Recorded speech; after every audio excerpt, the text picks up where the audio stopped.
आप सभी को पता होगा कि चारों युगों में कलयुग को श्रापित युग कहा गया है, मगर आपको यह पता नहीं होगा कि विष्णु पुराण में महर्षि वेद व्यास ने कलयुग को सर्वश्रेष्ठ युग बताया है।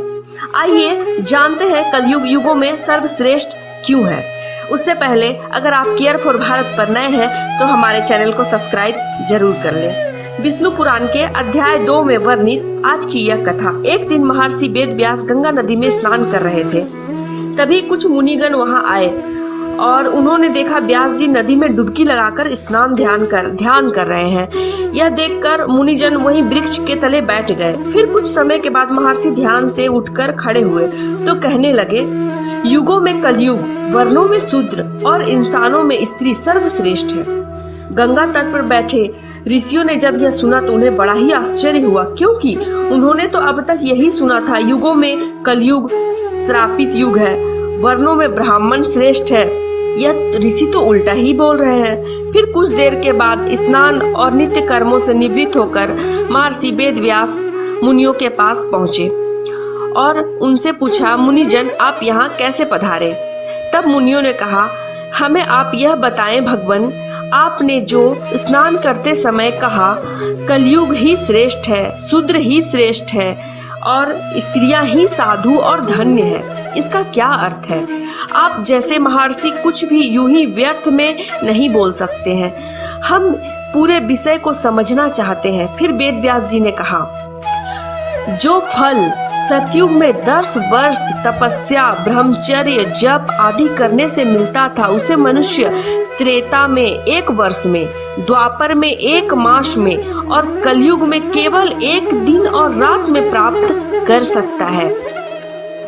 इस कारण मैंने कलयुग को सर्वश्रेष्ठ कहा है। जो फल सतयुग में ध्यान, त्रेता में यज्ञ और द्वापर में देवार्चन करने से प्राप्त होता है, वही फल कलयुग में सिर्फ भगवान श्री कृष्ण के नाम का कीर्तन करने मात्र से मिल जाता है।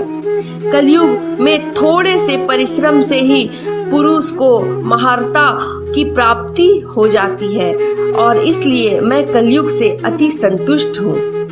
अब मैं तुम्हें बताता हूँ, सुनो शूद्र कैसे श्रेष्ठ है। ब्राह्मणों को पहले ब्रह्मचर्य व्रत का पालन करते हुए वेद का अध्ययन करना पड़ता था। फिर धर्माचरण से उपार्जित धन द्वारा विधि पूर्वक यज्ञ करने पड़ते थे। इसमें भी व्यर्थ का वार्तालाप, व्यर्थ का भोजन, यज्ञ उनके पतन का कारण बनते थे। इसलिए उनका सदा संयमी रहना जितना मुश्किल है उतना आवश्यक भी था। इन कर्मों को अनुचित तरीके से करने से दोष लगता है।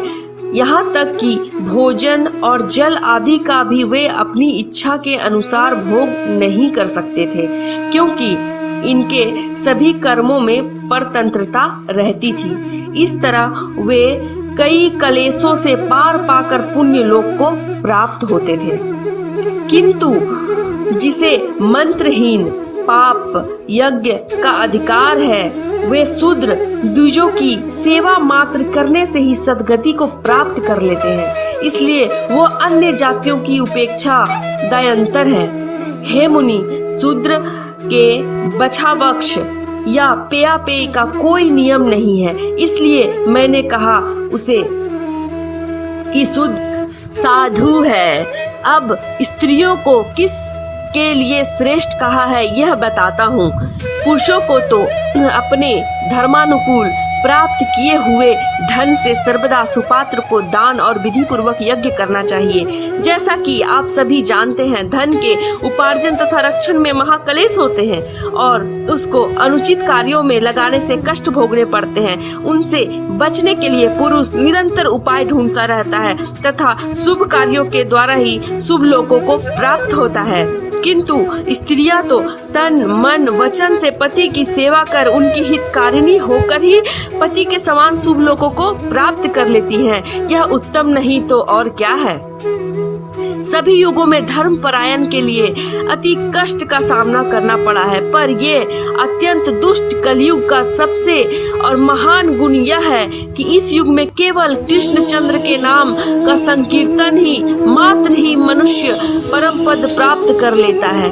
इसलिए हे मुनिवर, मेरी यह सलाह है, कलयुग में मनुष्य जीवन को सफल और सुखी बनाने के लिए सदा ही श्री कृष्ण रूपी हरि नाम का जप करे और मृत्यु के बाद वैकुंठ धाम में अपना परम पद पाने के लिए अपना मार्ग प्रशस्त करे। राधे राधे। Hey there.